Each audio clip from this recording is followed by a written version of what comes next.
Good evening. So this is Between Lives, part 2, I suppose. See, I did a video, the last one I did was about Between Lives. I had a contact with the spirit that told me what happens to spirits between lives. He talked about the tunnel specifically and the light and what happens to spirits, right? And then we had another talk yesterday, and this was longer. And I want to share this with you, right? First, just briefly, what he said in our first talk. He said, so some spirits, not all, they go towards the light. And they come into a tunnel. And then they end up in a place where they experience extreme happiness. And they stay there, and they feel they want to be there, right? And then they are facing a flash. They have this flash towards them, which will make them forget. It will erase memories, all memories of their past lives. And then later they are sent back to Earth for their next life. Right. Yeah, and they are wrapped up too. That's what he said. I didn't see what they were using. I didn't understand this part of it, but that's what he said. They are wrapped up. Right. So, in the talk we had yesterday, this is what he said. So, first he talked about the very moment when you die. He said, if you, in that moment, have cravings, then you're in trouble. If you have developed cravings through your life, you need to deal with this, and this will increase your options. It will be easier for you. And he made a difference between cravings and likings. So he said, if you like something, this is perfectly fine. This is what it should be like. If you are enjoying stuff, you enjoy life, you enjoy women or fishing or sailing or whatever, right?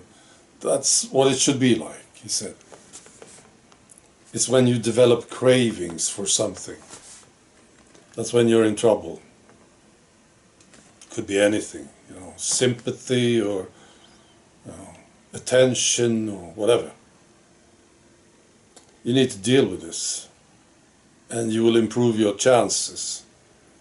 This makes perfect sense to me personally. And I know old philosophers, they touched on this subject. Makes perfect sense.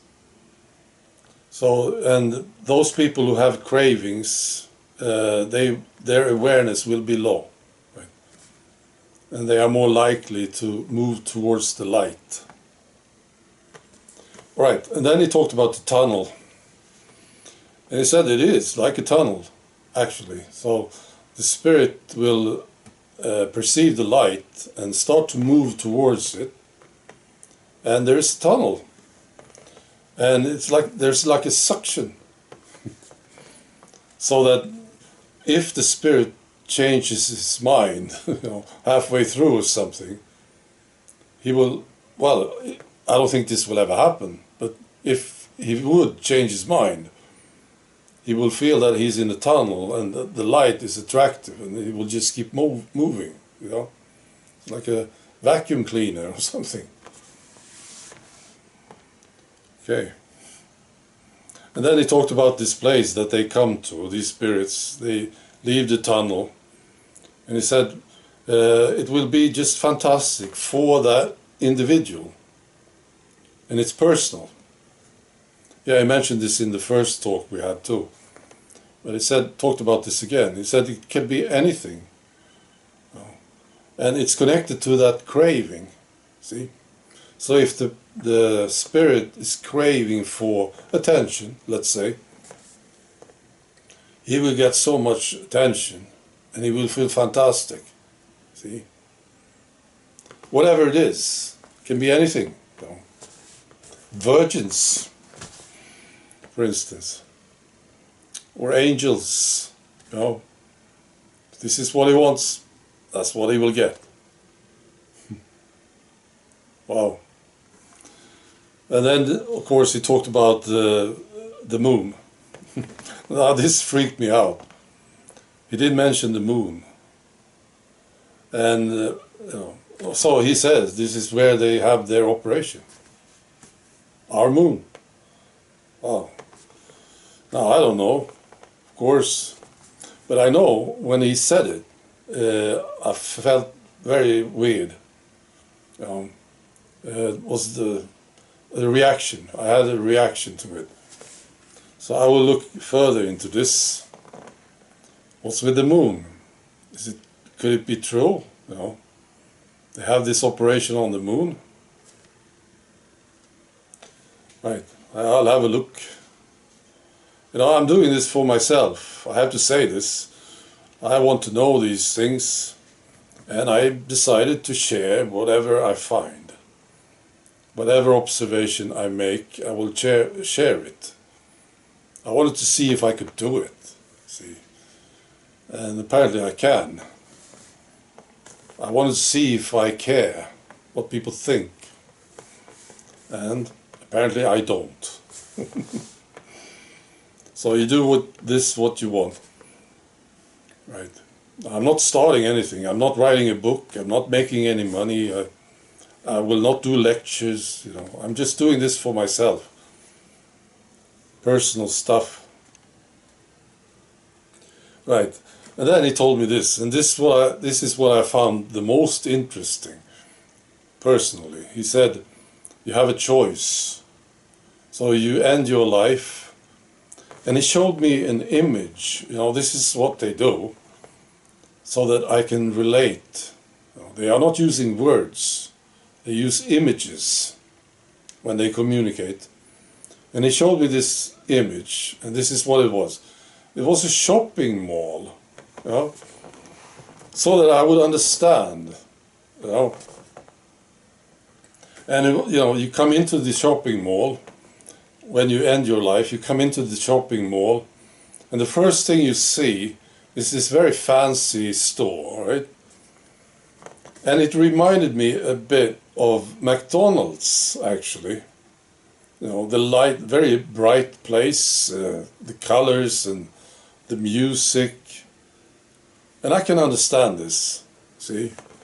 Because, a lot of people, they feel when they come into a shopping mall and they see the McDonald's, they say, oh, let's go there, So it's a personal choice. So I got that, Because this is not my reaction when I come into a shopping mall and I see a McDonald's. I detest that place, you see. They sell this crap food. I will never go there, right?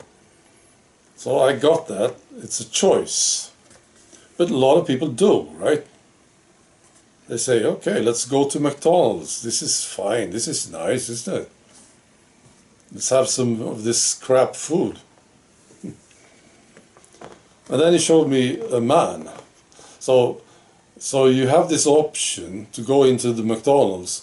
And the McDonald's, of course, is the tunnel, the light. But if you say, okay, I don't want to go there, you can move on. Right?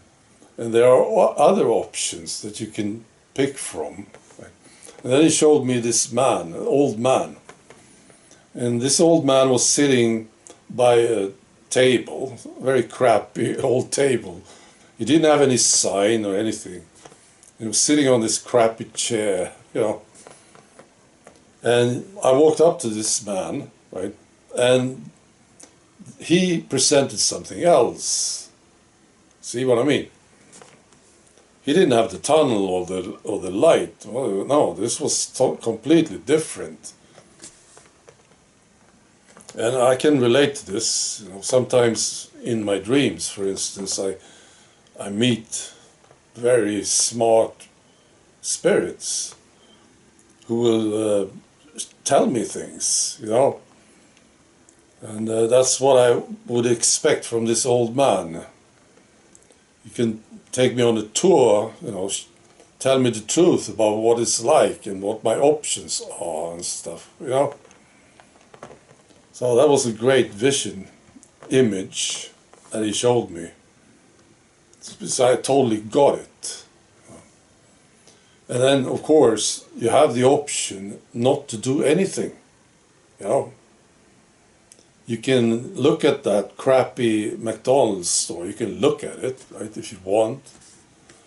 You can maybe talk to the old man, see what he has to say, but you don't have to commit yourself to anything. That's right. So that's the talk that I got. And I was reading comments too this morning from my last video, and I'm amazed. You know, there are people who looked into this thing, and it's quite similar to what I find, what I get from the spirit about the tunnel and the light, and even the moon. You know, amazing. So there's a lot of knowledge apparently connected to this. People know this. I didn't know this. You see, you know, I've been reading some stuff that is a bit similar to this. Not so detailed at all, but you know, and there are other stories. What happens to you when you die? Of course, there are lots of stories, a lot of inventions around this. But actually, this thing about the tunnel and the light and what happens there are others who talked about this. And it's quite similar to what this spirit is telling me. Right. And yes, another thing that he talked about, we had a long talk. He talked about the tunnel and the light, and that there is propaganda on Earth for this, right? Through the religions, basically. So there are people who are actually talking about this, you know, and you know, some mediums talk about this too, right? Move to the light. They say this, right? I hear this. This is propaganda. It's like salesmen for this tunnel and the light. And they are here right now on Earth. Right. I know, this is wild stuff. There it is. Be good.